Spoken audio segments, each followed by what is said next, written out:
ധൈര്യം ഉണ്ടാ? നാളെ ഞാനൊരു വീഡിയോയിൽ കാണിച്ചായിരുന്നു. ഇത് വെച്ചിട്ട് വേറൊരു സാധനം ഉണ്ടാക്കാനാണേ. ഇത് മറ്റേ സിറ്റ് ഔട്ടിലൊക്കെ ഇടുന്ന കർട്ടൻ ഉണ്ടല്ലേ, അതാണ് രണ്ടാമത്തെ സാധനം. ഇത് കണ്ടതാണ്ടേ, ഇത് ഞങ്ങളിവിടെ റോഡിൽ നിന്ന് കിട്ടിയതാണ് കേട്ടാ. റോഡിന്റെ അടുത്ത് നിന്ന് കിട്ടിയതാണ്. അത് ആരോ വീട്ടിൽ നിന്ന് എടുത്ത് കളഞ്ഞിട്ട് കത്തിച്ചതാ കണ്ടിരുന്നു. അവിടെ കാണാൻ പറ്റും. അതാണ് നമ്മൾ എടുത്തോണ്ട് വന്നത്. എന്തെങ്കിലും ചെയ്യാന്ന് വിചാരിച്ചിട്ട് എടുത്തോണ്ട് വന്നേന്ന്. അപ്പൊ നമുക്ക് ചെയ്യാം. കണ്ട കത്തി എന്ന് പറഞ്ഞില്ലേ, ഇതേപോലെ സൈഡൊക്കെ ഒന്ന് ഉരുവിയതൊക്കെയാണ്. എന്നാലും കുഴപ്പമില്ല, നമുക്ക് സാധനം ഉണ്ടല്ലോ, ഇത്രയും സ്ഥലം ഉണ്ടല്ലോ. എനിക്ക് പനിയാണ്. പനി പിടിച്ച അവശ നിലയിലായി. അയ്യോ, പുലി.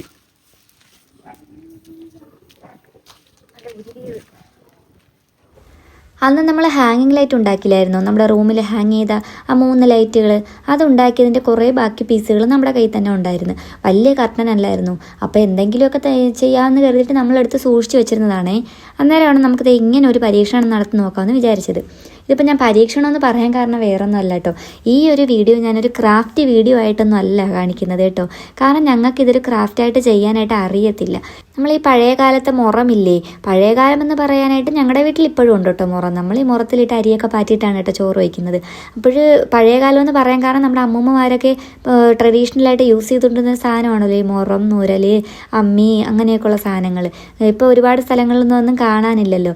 നമ്മുടെ വീട്ടിൽ ഇതൊക്കെ ഉണ്ട് കേട്ടോ. നമ്മുടെ വീട്ടിൽ മുറമുണ്ട്, അമ്മിയുണ്ട്, ഒരു ആട്ടുകല്ലും ഉണ്ട്. ആട്ടുകല്ല് യൂസ് ചെയ്യുന്നില്ല എന്നേ ഉള്ളൂ കേട്ടോ. എങ്കിലും നമ്മുടെ വീട്ടിൽ ഉള്ള സാധനമാണേ. പക്ഷേ ഇതെങ്ങനെയാണ് ഉണ്ടാക്കുന്നതെന്ന് ഞങ്ങൾക്ക് അറിയത്തില്ല. ഇത് ഉണ്ടാക്കുന്ന സാധനം എന്തോ ഈറയോ അങ്ങനെ എന്തോ ആണെന്ന് തോന്നുന്നു കേട്ടോ. അറിയത്തില്ല കേട്ടോ കറക്റ്റ് എന്താണെന്ന്. അപ്പോൾ ഈ മുറമുണ്ടാക്കുന്ന എന്ത് സാധനം വെച്ചിട്ടാണെന്ന് അറിയാവുന്നവരുണ്ടെങ്കിൽ ഒന്ന് കമൻറ്റ് ഇട്ടേക്കണേ. എന്തായാലും അത്യാവശ്യമുള്ള വീടുകളിലൊക്കെ അടുക്കളയിൽ കാണുന്ന സാധനം തന്നെ ആയിരിക്കുമല്ലോ ഈ മുറം എന്ന് പറയുന്നത്. ഇത് ഉണ്ടാക്കുന്ന അറിയില്ലെങ്കിലും ഒന്ന് പരീക്ഷിച്ച് നോക്കുവാണ്. അപ്പോൾ ഇത് 2 കളറിലുണ്ട് കേട്ടോ. നമുക്ക് ഈ മാറ്റിൻ്റെ ആ ഒരു ഇഴകളുണ്ടല്ലോ, വെള്ളയും കറുപ്പും ഉണ്ടല്ലോ. അപ്പം നമ്മൾ അതിൽ കറുത്ത പീസുകൾ ഇത് ഇങ്ങനെ ഒരു ഗ്യാപ്പ് ഇട്ടിട്ടൊക്കെ അടുക്കി വെച്ച് കൊടുക്കുന്നുണ്ട്. അടുക്കി ഒന്ന് വെച്ച് കൊടുത്തിട്ട് അതിന് കുറുകയായിട്ട് നമ്മൾ ആ വെള്ള പീസുകൾ ഒന്നിടവിട്ട ഇഴകളിലേക്കാണ് കേട്ടോ കയറ്റി കൊടുക്കുന്നത്. കാരണം നമ്മൾ അവിടെ നിന്ന് ഇങ്ങനെ ഇതിങ്ങനെ ഹൊറിസോണ്ടലായിട്ട് വെച്ചിട്ട് അതിങ്ങനെ വെർട്ടിക്കലായിട്ടാണ് നമ്മൾ വെച്ച് കൊടുക്കുന്നത്. അങ്ങനെയാണല്ലോ നമ്മൾ ഈ മുറമൊക്കെ ഉണ്ടാക്കിയെടുക്കുന്നത്. അപ്പം നമുക്ക് അറിയാവുന്ന പോലെ ചെയ്യുവാണേ. അപ്പോൾ ആ വെള്ള പീസ് ഈ ഒരു ഒന്നിടവിട്ട പീസുകൾ പൊക്കിയിട്ടാണ് കേട്ടോ വെച്ച് കൊടുക്കുന്നത്. അപ്പോഴേ നമുക്ക് ആ ഒരു കറക്റ്റ് പാറ്റേൺ കിട്ടത്തുള്ളൂ. അപ്പോൾ ഇത് ഉണ്ടാക്കുന്നതൊക്കെ ഈ കരകൗശല വസ്തുക്കളൊക്കെ ഉണ്ടാക്കുന്ന ഒരുപാട് ആൾക്കാരുണ്ടെന്ന് തോന്നുന്നു. നമ്മുടെ ഈ കുട്ട, വട്ടി, അതുപോലെ തന്നെ ഇതുപോലെ ഈ മുറം അങ്ങനെയൊക്കെ ഉണ്ടാക്കുന്ന ഒരുപാട് ആളുകൾ കാണുമായിരിക്കും അല്ലേ. അപ്പോൾ അങ്ങനെയുള്ളവർക്കൊക്കെ ഇത് കറക്റ്റായിട്ട് അറിയാമായിരിക്കും. ഞങ്ങൾക്ക് ഇത് അറിയത്തില്ല കേട്ടോ. നമ്മുടെ ഒന്ന് പരീക്ഷിച്ച് നോക്കുന്നത് മാത്രമേ ഉള്ളേ. അപ്പം ഞങ്ങൾ അങ്ങനെ ഉണ്ടാക്കുന്നത് നിങ്ങളെ കൂടി ഒന്ന് കാണിച്ചു തരാമെന്ന് വെച്ചിട്ടാണ് കേട്ടോ. ഇന്നലെ ഷോർട്ട് വീഡിയോ ഇട്ടപ്പോഴത്തേക്കും ഒരുപാട് പേരൊക്കെ ചോദിച്ചിട്ടും ഉണ്ടായിരുന്നു ഇത് ഉണ്ടാക്കുന്നതൊന്ന് കാണിക്കാവോ എന്ന്. അപ്പം ഞാൻ പറഞ്ഞ ലോങ് വീഡിയോ വരുന്നുണ്ടെന്ന് പറഞ്ഞു. അപ്പോഴിത് ഞാൻ പറയാം, ഒരു കറക്റ്റ് ഒരു ക്രാഫ്റ്റായിട്ട് കാണിക്കുമല്ല കേട്ടോ, ജസ്റ്റ് നിങ്ങളെയും കൂടി ഒന്ന് കാണിക്കുവാണേ. ഇപ്പം ഈ വെള്ളം ഉണ്ടാ, ഈ വെള്ളം ഇത് കൊണ്ട് മുകളിൽ കൂടെയാണ് പോയിരിക്കുന്നത്. അടുത്ത ഇത് വരുമ്പോഴത്തേക്ക് താഴെ കൂടെ പോവും, പിന്നെ മുകളിൽ കൂടെ പോവും, പിന്നെ താഴെ കൂടെ പോവും. അങ്ങനെയാണ്. അപ്പോൾ ഒന്നിടവിട്ട പീസുകളാണ് ഇങ്ങനെ പൊക്കിയിട്ടുള്ളത്. അതേ കണക്ക് ഇങ്ങനെ ഫുള്ളായിട്ട് പോയാൽ ഇപ്പോൾ ദാണ്ട് ഇത്രയല്ലേ മുകളിൽ നിൽക്കുന്നത്. ഇനി അടുത്ത ഈ വെള്ള പീസ് അടുത്തത് വെക്കുമ്പോഴത്തേക്കും ഇതെല്ലാം അങ്ങ് താഴെ പോവും. പിന്നെ അത് ഈ അടിയിൽ കിടക്കുന്നില്ലേ, ഇതെല്ലാം മുകളിലോട്ട് വരും. മനസ്സിലായില്ലേ? ഇപ്പം അങ്ങനെയാണ് കേട്ടോ വരുന്നത്. ഇപ്പോഴത്തെ ഞാൻ പറഞ്ഞാൽ മനസ്സിലായല്ലോ. ഈ ഒരു രീതിക്ക് ഞാൻ അറിയാവുന്ന പോലെ ഒന്ന് പറഞ്ഞു തരുവാണ് കേട്ടോ. ഇപ്പോൾ കണ്ടില്ലേ, നമ്മളത് ഈ ഒരു ഇഴകൾ ഇങ്ങനെ പൊക്കി എടുക്കുന്നത് കണ്ടോ. അതായത് നമ്മുടെ അടിയിലുള്ള ഇഴകൾ ഇനി മുകളിലേക്ക് പൊക്കി പിടിക്കുവാണ് കേട്ടോ. ഇതിനെ കുറുകിയായിട്ടാണ് നമ്മൾ ഒരു വെള്ള പീസ് വെച്ച് കൊടുക്കുന്നത്. അപ്പോൾ ഇതങ്ങ് കറക്റ്റായിട്ടൊന്ന് അടുപ്പിച്ച് നല്ലതുപോലെ നമുക്ക് ഒക്കുന്നത് പോലെ ഒന്ന് അടുപ്പിച്ച് കൊടുക്കാം. അടുപ്പിച്ചെടുക്കുമ്പോഴത്തേക്കും അടുത്ത അടിയിൽ പോയ കറുത്ത പീസുകളുണ്ടല്ലോ, അത് വീണ്ടും ഇതുപോലെ മുകളിലേക്ക് പൊക്കിയിട്ട് അടുത്ത വെള്ള പീസ് വെച്ച് കൊടുക്കുന്നു. അങ്ങനെയാണ് കേട്ടോ ഇതിൻ്റെ ഒരു പാറ്റേൺ നമ്മൾ ചെയ്തു പോകുന്നത്. അപ്പോൾ ഇതിനൊരു പ്രശ്നമുണ്ട് കേട്ടോ. നമ്മൾ ഈ ഉണ്ടാക്കുന്ന ഈ മെറ്റീരിയലിനൊരു പ്രശ്നമുണ്ട്. ഇത് പൊട്ടി പോകുന്നുണ്ട്. കാരണം നമ്മൾ കുറച്ചൊന്ന് പ്രസ് ചെയ്യുമ്പോഴോ ഒന്ന് പൊക്കി പിടിക്കുമ്പോഴൊക്കെ ഇത് കുറേ കൊടിഞ്ഞു പോയി. അത് നിങ്ങൾക്ക് ലാസ്റ്റ് ആ ഒരു ഫൈനൽ ലുക്കിനോട് അടുത്ത് വരുമ്പോഴത്തേക്ക് മനസ്സിലാവും. ഞങ്ങൾ മുറ ഫൈനലൈസ് ചെയ്ത് ഉണ്ടാക്കി കഴിയാനായിട്ട് വന്നപ്പോൾ മടക്കി വെക്കുന്ന ഒരു പോർഷൻ വന്നപ്പോഴത്തേക്കും ഇത് സത്യത്തിൽ കുറേയൊക്കെ അങ്ങ് പൊട്ടിപ്പോയിട്ടുണ്ടായിരുന്നു കേട്ടോ. പിന്നെ ഞങ്ങൾ ഒക്കുന്നത് പോലെയൊക്കെ അങ്ങ് ചെയ്തതാണ് കേട്ടോ. എനിക്ക് തോന്നുന്നു എൻ്റെ അണ്ണനാണെങ്കിൽ ഇത് നന്നായിട്ട് ചെയ്യാനൊക്കെ ഏകദേശമുള്ള വർക്കുകളൊക്കെ നല്ലതുപോലെ ചെയ്യാൻ അറിയാം കേട്ടോ. എന്ന് വെച്ച് കഴിഞ്ഞാൽ ഇപ്പം നമുക്ക് അറിഞ്ഞൂടാ എന്ന ഒരു കാര്യവും പറഞ്ഞതായിട്ട് കേട്ടിട്ടില്ല. എന്തെങ്കിലുമൊക്കെ ഒരു കാര്യം കണ്ടാൽ തന്നെ അതറിയില്ല എന്ന് പറയത്തില്ല, ചെയ്ത് നോക്കാം എന്നാണ് പറയുന്നത്. അപ്പോൾ അറിയാത്ത കാര്യമാണെങ്കിലും ചെയ്ത് നോക്കാമല്ലോ എന്നാണ് പറയുന്നത്. അതുകൊണ്ടാണ് കേട്ടോ പുള്ളിക്കാരനാണ് എനിക്ക് ഇങ്ങനെ കൂടുതൽ വർക്ക് ചെയ്യുമ്പോഴത്തേക്കും പറയുന്നത്, നമ്മളൊന്നും അറിയില്ല എന്ന് പറയണ്ട, നമുക്ക് പരീക്ഷിച്ച് നോക്കാം, നമ്മളെ കൊണ്ട് ചിലപ്പോൾ കഴിഞ്ഞാലോ എന്ന് ചോദിച്ചിട്ടാണ് നമ്മളിത് ചെയ്യുന്നത് തന്നെ. അപ്പോൾ അങ്ങനെ ഒരു മോട്ടിവേഷനും കൂടെ ആകുമ്പോഴത്തേക്കും നമുക്ക് ചെയ്യാനും കൂടുതൽ ഒരു പ്രചോദനമാണല്ലോ. അപ്പോൾ എന്തായാലും ഉണ്ടാക്കിയൊക്കെ വരുമ്പോഴത്തേക്കും അറിയാത്ത സാധനമാണെങ്കിലും ഏകദേശം ആ ഒരു രീതി ഒരു ലുക്കിലേക്കൊക്കെ ആക്കി എടുക്കാൻ എന്തായാലും പറ്റും കേട്ടോ. അപ്പോൾ അങ്ങനെയൊക്കെ നമ്മൾ പരീക്ഷിച്ച് നോക്കുന്ന മിക്ക വർക്കുകളും നമുക്ക് സക്സസ് ആയിട്ട് കിട്ടിയിട്ടുണ്ടേ. അപ്പോൾ കണ്ടില്ലേ, ഇത് ഇതുപോലെയൊക്കെ ഒന്ന് ആക്കുന്നുണ്ട് കേട്ടോ. അപ്പം നമ്മൾ ഇതിൻ്റെ ആ ഒരു നീളവും വീതിയൊക്കെ ഒന്ന് അളന്നുകൂടി നോക്കുന്നുണ്ട് കേട്ടോ. എന്ന് വെച്ചാൽ 2 സൈഡിലേക്കും കറക്റ്റായിട്ട് പോകണമല്ലോ, 2 സ്ഥലത്തെ നീളം ഒരേപോലെ ആവണമല്ലോ. അപ്പോൾ ഇപ്പുറത്തെ ഈ ഒരു സൈഡിൽ കുറച്ചുകൂടി നീളക്കുറവുള്ളതുകൊണ്ട് നമ്മൾ 2-3 ഇഴകൾ കൂടി വെച്ച് കൊടുക്കാമെന്ന് വിചാരിച്ചിട്ടാണ് കേട്ടോ ഇതിങ്ങനെ വെച്ച് കൊടുക്കുന്നത്. എന്നിട്ട് നമ്മൾ നോക്കിയപ്പോഴത്തേക്കും ഏകദേശം കറക്റ്റ് അളവൊക്കെ ആയിട്ടുണ്ടായിരുന്നു. അപ്പോഴത്തെ ഇതുപോലെ നമ്മൾ ആ ഒരു മാറ്റ് പോലെ ഒന്ന് ആക്കി എടുത്തിട്ട് ഇനി ഇതിൻ്റെ 4 സൈഡിലേക്കും ഈ നീണ്ടു കിടക്കുന്നല്ലോ ആ പോർഷൻസാണ് കേട്ടോ നമ്മളിങ്ങനെ ഒന്ന് വളച്ചെടുക്കുന്നത്. അപ്പം ഞാൻ പറഞ്ഞില്ലേ, ഇത് വളച്ചെടുക്കുന്നത് ഭയങ്കര ബുദ്ധിമുട്ടായിരുന്നേ. ഭയങ്കര ബുദ്ധിമുട്ടെന്ന് പറഞ്ഞാൽ ഇത് വളഞ്ഞ് വരാനായിട്ട് പറ്റുന്നില്ലായിരുന്നു. ഇത് വളയ്ക്കും തോറും ഒടിഞ്ഞു പോണ മെറ്റീരിയൽ ആയതുകൊണ്ട് തന്നെ ഇത് നല്ല ബുദ്ധിമുട്ടുണ്ടായിരുന്നു കേട്ടോ. കുറേയൊക്കെ അങ്ങ് ഒടിഞ്ഞു പോയി. എന്തായാലും ഇത് നല്ലതുപോലെ നമുക്ക് കൈയിട്ട് ഇങ്ങനെ ഒട്ടിച്ച് നോക്കുമ്പോഴത്തേക്കും നമ്മുടെ പായയൊക്കെ ഇല്ലേ, പണ്ടത്തെ ഒരു പായ ഉണ്ടല്ലോ, അതൊക്കെ പോലെ തോന്നുന്നുണ്ടായിരുന്നേ. ഞങ്ങൾ ഈ ഗമ്മ് ഉപയോഗിച്ച് കൊടുക്കുന്നത് ഇതൊന്ന് നിൽക്കാൻ വേണ്ടിയിട്ടാണ് കേട്ടോ.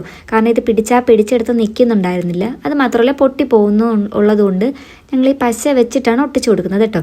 അതാണ് ഞാൻ പറഞ്ഞത്, ഇതൊരു ക്രാഫ്റ്റ് ആയിട്ടല്ല നിങ്ങൾക്ക് കാണിച്ചു തരുന്നത്, ഞങ്ങളത് ഉണ്ടാക്കി നോക്കുന്നതാണ്, അത് നിങ്ങളുമായിട്ട് ഷെയർ ചെയ്യാണ് കേട്ടോ. അപ്പോൾ ഞങ്ങൾക്ക് എന്തായാലും ആ ഒരു മുറത്തിൻ്റെ ആ ഒരു രീതിയിലേക്ക് നമുക്ക് കൊണ്ടുവരണമല്ലോ. അപ്പം നമ്മൾ എന്തായാലും നിൽക്കാൻ വേണ്ടിയിട്ടാണ് കേട്ടോ ഈ പശയൊക്കെ യൂസ് ചെയ്ത് കൊടുക്കുന്നത്. ഇപ്പം ഞങ്ങൾ ഈ ഒട്ടിച്ചുകൊണ്ടിരിക്കുന്നത് എന്താണെന്ന് മനസ്സിലായോ? അത് ഇപ്പം അടുത്ത വീഡിയോ കാണുമ്പോൾ നിങ്ങൾക്ക് മനസ്സിലാവും കേട്ടോ. ഞങ്ങൾ ഈ 4 സൈഡിൽ നിന്നും ഇതുപോലെ ഒന്നിടവിട്ട ഇഴകൾ ഇങ്ങനെ പിടിച്ച് പൊക്കിയിട്ട് അതിന് അകത്തേക്ക് നമ്മൾ ഒരു കറുത്ത പീസാണ് കേട്ടോ കടത്തി കൊടുക്കുന്നത്. ഒരെണ്ണം എടുത്തിട്ട് ഇത് ഇങ്ങനെ ഒന്ന് ചുറ്റിയിട്ട് ഇങ്ങനെ വളച്ച് പിടിക്കുന്നുണ്ട്. വളച്ച് പിടിച്ചിട്ടാണ് കേട്ടോ ഞങ്ങൾ ആ പശ വെച്ച് ഒട്ടിച്ച് കൊടുക്കുന്നത്. പിന്നെ ഇത് ഇതുപോലെ ഒന്ന് അടുപ്പിച്ച് പ്രസ് ചെയ്തും കൂടെ ഞങ്ങൾ പശ ഒഴിച്ചു കൊടുക്കുന്നുണ്ട്. അപ്പോൾ അത് അടുത്ത ക്ലിപ്പ് കാണുമ്പോഴത്തേക്കും നിങ്ങൾക്ക് മനസ്സിലാവും കേട്ടോ. അപ്പോൾ ഞങ്ങൾ ഈ പൊക്കിന്ന് വെച്ചാൽ ആ ഒരു കർവ് ഷേപ്പ് വരണമല്ലോ, മുറത്തിൻ്റേതായിട്ടുള്ള ആ ഒരു ഉരുണ്ട് വരണമല്ലോ, ആ ഒരു ഷേപ്പ് വരണമല്ലോ, അതിന് വേണ്ടിയിട്ടാണ് കേട്ടോ ഞങ്ങളിത് ഇങ്ങനെ ചെയ്ത് കൊടുക്കുന്നത്. ഇതിപ്പോൾ ഞങ്ങൾ ഒട്ടിച്ചിട്ടാണ് ഈ ഒരു ക്ലിപ്പ് കാണിക്കുന്നത്. അപ്പോൾ അടുത്ത ക്ലിപ്പ് കാണുമ്പോൾ നിങ്ങൾക്ക് മനസ്സിലാവും കേട്ടോ. വീണ്ടും ഇതിൻ്റെ ആ ഒരു ഒന്നിടവിട്ട പീസുകൾ ഇങ്ങനെ ഒന്ന് വലിച്ച് പൊക്കി കൊടുക്കുന്നുണ്ട്, കണ്ടോ? ഇപ്പോൾ താഴെ കിടക്കുന്ന പീസുകളാണ് കേട്ടോ ഞങ്ങളിങ്ങനെ മുകളിലേക്ക് പൊന്തിച്ച് കൊടുക്കുന്നത്. അപ്പോൾ ആ മുകളിലുള്ള പീസുകൾ അങ്ങ് താഴെ പോവുകയാണ്. അപ്പോൾ 4 സൈഡിലേക്ക് ഇങ്ങനെ പിടിച്ചു കൊടുക്കുന്നുണ്ട്. എൻ്റെ കൈയാണെങ്കിൽ വലിപ്പം കുഞ്ഞു കൈ ആയതുകൊണ്ട് ഇതെല്ലാം കൂടെ ഒരുമിച്ച് ഹോൾഡ് ചെയ്യാനും പറ്റത്തില്ല. അപ്പോൾ ഞാനിതിങ്ങനെ പൊക്കി അണ്ണൻ്റെ കയ്യിലോട്ട് കൊടുക്കുവാണ് കേട്ടോ. അണ്ണ ഇതെല്ലാം കൂടി പിടിച്ചുകൊണ്ട് നിൽക്കുമ്പോൾ അടുത്ത പോർഷനിൽ നിന്ന് ഞാനിങ്ങനെ പിടിച്ച് കൊടുക്കുവാണ്. അപ്പോൾ ഇതെല്ലാം കൂടി ഇങ്ങനെ ഒന്ന് പൊക്കിയിട്ട് ഇതുപോലെ തന്നെ ഈ ഒരു കറുത്ത കളറിൽ ഇതുപോലത്തെ ഒരു ഇഴയുണ്ടല്ലോ, അത് ഒറ്റ ഇഴയാണ് കേട്ടോ. ഒറ്റ ഇഴയാണ് ഞങ്ങളിത് ഇതിന് പുറത്തേക്ക് ഇങ്ങനെ കടത്തി കൊടുക്കുന്നത്. അതിപ്പോൾ കാണിച്ചു തരാവേ. ഈ ഒരു സൈഡ് വരുമ്പോഴത്തേക്കും കുറച്ച് നീളം കുറഞ്ഞിട്ടാണ് കേട്ടോ ഇരിക്കുന്നത്.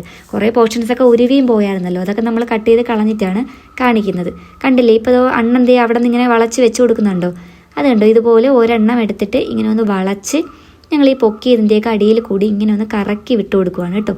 കണ്ടില്ലേ, ഇത് നിങ്ങൾക്ക് കാണുമ്പോൾ തന്നെ മനസ്സിലാവുന്നുണ്ടല്ലോ ഇതിൻ്റെ ഒരു ബുദ്ധിമുട്ട്. കാരണം ഈ ഒരു സാധനം അങ്ങനെ നമ്മൾ ഉദ്ദേശിച്ചത് പോലെ ഒന്ന് പിടിച്ച് നിർത്താൻ പറ്റുന്നുണ്ടായിരുന്നില്ല, കണ്ടോ? അതങ്ങ് പോവുകയാണ്. അന്ന് നമ്മളൊന്ന് വിടുമ്പോഴത്തേക്കും സാധനം അങ്ങ് ചാഞ്ഞ് പോവുകയാണ്. പിന്നെ അത് നല്ല രീതിക്കൊന്ന് പ്രസ് ചെയ്ത് പിടിക്കുകയാണ് നമ്മൾ ചെയ്യുന്നത്. ഇത് പ്രസ് ചെയ്യാനും ബുദ്ധിമുട്ടുണ്ടായിരുന്നു. കാരണം നമ്മൾ പേടിയുണ്ട്, പ്രസ് ചെയ്യുമ്പോഴത്തേക്കും പൊട്ടി പോവുകയാണെങ്കിൽ വീണ്ടും നമ്മൾ ഒന്നേന്ന് ഇത് ചെയ്യണമല്ലോ എന്ന് വിചാരിച്ചിട്ട് ഒന്ന് ബലപ്പിച്ച് പ്രസ് ചെയ്യാനും പറ്റുന്നുണ്ടായിരുന്നില്ല. എന്തായാലും ഞങ്ങൾ ഒരുവിധം ഒന്ന് അടുപ്പിച്ചൊക്കെ വെച്ച് കൊടുക്കുന്നുണ്ടേ.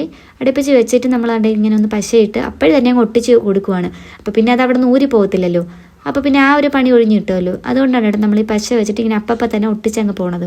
അപ്പോൾ നമ്മൾ ഇതുപോലെ ഒന്ന് നല്ലതുപോലെ കവർ ചെയ്ത് ഒട്ടിച്ചെടുക്കുന്നുണ്ട്. നമ്മളൊരു 3 ലെയറോളം ഇങ്ങനെ വെച്ച് കൊടുക്കുന്നുണ്ട് കേട്ടോ. മുകളിലേക്ക് ഒരു 3 ലെയറോളം വെച്ച് കൊടുക്കുന്നുണ്ട്. അപ്പോഴാണല്ലോ കറക്റ്റ് ഒരു ഷേപ്പിൽ വരത്തുള്ളൂ. ഇന്നലെ ഇതിൻ്റെ ഷോർട്ട് വീഡിയോ അപ്ലോഡ് ചെയ്തപ്പോഴത്തേക്കും ഒരുപാട് കമൻസുകൾ വരുന്നുണ്ടായിരുന്നു കേട്ടോ. എന്തെന്ന് വെച്ചാൽ ഈ സാധനത്തിനെ പറ്റിയുള്ളതിനേക്കാളും എൻ്റെ കാര്യം ചോദിച്ചിട്ടാണ് കേട്ടോ. ഞാൻ മാരേജ് കഴിഞ്ഞതാണോ, കുട്ടികളുണ്ടോ എന്നൊക്കെ ചോദിച്ചിട്ട്, കണ്ടാൽ പറയത്തില്ല 10ൽ പഠിക്കുവാണ് അല്ലെങ്കിൽ +2 പഠിക്കുവാണ്, കോളേജിൽ പഠിക്കുവാണ്, ഇത്രയും വലിയ കുഞ്ഞുങ്ങളൊക്കെ ഉണ്ടോ എന്നൊക്കെ ചോദിച്ചിട്ട് ഒരുപാട് കമൻറ്റുകൾ വരുന്നു. അതിപ്പോൾ ഈ വീഡിയോയ്ക്ക് മാത്രമല്ല കേട്ടോ, ഒരുപാട് വീഡിയോ ഇടുമ്പോഴത്തേക്കും ഫേസ്ബുക്കിലായാലും ഇൻസ്റ്റാഗ്രാമിലായാലും യൂട്യൂബിലൊക്കെ ആയാലും ഒരുപാട് കമൻറ്റുകൾ വരുന്നുണ്ട് കേട്ടോ. അപ്പോൾ ഞാൻ 2-3 വീഡിയോയിലൊക്കെ ഞാൻ കമൻറ്റ് വരുന്നതിനെല്ലാം ഞാൻ ഒക്കുന്ന കമൻസിനെല്ലാം പറ്റുന്ന കമൻസിനെല്ലാം ഞാൻ റിപ്ലൈയും കൊടുക്കാറുണ്ട് കേട്ടോ. അതിപ്പോൾ ഏത് കമൻ്റ് ആണെങ്കിലും ഞാൻ പറ്റുന്ന എല്ലാ കമൻറ്റിനും റിപ്ലൈ കൊടുക്കാനായിട്ട് ശ്രമിക്കുന്നുണ്ട്. കാരണം നിങ്ങൾ എൻ്റെ വീഡിയോ കണ്ടിട്ട് എനിക്കിങ്ങനെ എന്നെ സപ്പോർട്ട് ചെയ്യുന്നത് കൊണ്ടാണല്ലോ നിങ്ങൾ ഈ കമൻസൊക്കെ തരുന്നത്. അപ്പോൾ നിങ്ങൾ ഇത്രയും വിലയേറിയ കമൻറ്റൊക്കെ തരുമ്പോഴത്തേക്കും എനിക്ക് റിപ്ലൈ കൊടുക്കാതിരിക്കാനും പറ്റത്തില്ല. കാരണം അതുകൊണ്ട് എനിക്ക് ഭയങ്കര വിഷമമാണ് കേട്ടോ എനിക്ക് റിപ്ലൈ കൊടുക്കാതിരുന്നത്. ഞാനോട് പറ്റുന്ന അത്രയും കമൻറ്റുകൾക്ക് ഞാൻ റിപ്ലൈ തരാനായിട്ട് നോക്കുവേ. അപ്പോൾ ഞാൻ മിക്ക വീഡിയോസിലും ഞാൻ പറഞ്ഞിട്ടുണ്ട് മാരേജ് കഴിഞ്ഞതാണ് കേട്ടോ. മാരേജ് കഴിഞ്ഞിട്ട് ഇപ്പോൾ 6 വർഷത്തോളം ആയി കേട്ടോ. 6 വർഷം കഴിഞ്ഞിട്ടുണ്ട് മാരേജ് കഴിഞ്ഞിട്ട്. ഞങ്ങൾക്ക് 2 കുട്ടികളും ഉണ്ട് കേട്ടോ. മോളും മോനുമാണേ, ഋതുക്കുട്ടനും മിന്നൂട്ടിയും. ഒരാൾക്ക് 4 വയസ്സുമായി, ഒരാൾക്ക് 2 വയസ്സുമായി. പരീക്ഷണമാണ്, എല്ലാം പരീക്ഷണം.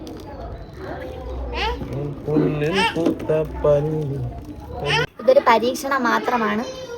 ആരും അനുകരിക്കരുത്. യെസ്, ആരും അനുകരിക്കരുത്.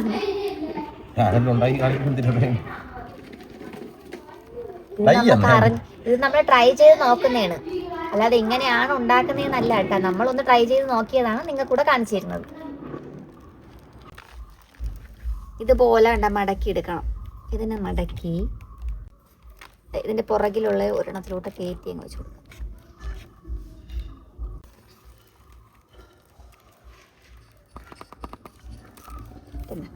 ഞാൻ ഒടിച്ച് കളയാം. ഇപ്പം ഇങ്ങനെ കിട്ടും. ഞാൻ 2 ദിവസം ഇത് മടക്കി കയറ്റിയപ്പോഴത്തേക്കും പൊട്ടിപ്പോയായിരുന്നേ. അതുകൊണ്ട് ബാക്കിയെല്ലാം എനിക്ക് അണ്ണനാണ് കേട്ടോ മടക്കി തന്നത്. എങ്ങനെയുണ്ട്? ഒരു മുറത്തിൻ്റെ ഷേപ്പൊക്കെ ആയല്ലേ. പരീക്ഷണം ഒരുവിധമൊക്കെ സക്സസ് ആയി. അരി പാറ്റാനായിട്ട് കൊള്ളാമെന്നൊക്കെ തോന്നുന്നു കേട്ടോ. നിങ്ങൾക്ക് ഇഷ്ടമായോ? ഈ മുറ ഇഷ്ടമായി കഴിഞ്ഞാൽ ലൈക്കും കമൻറ്റും ഒക്കെ ചെയ്യണേ.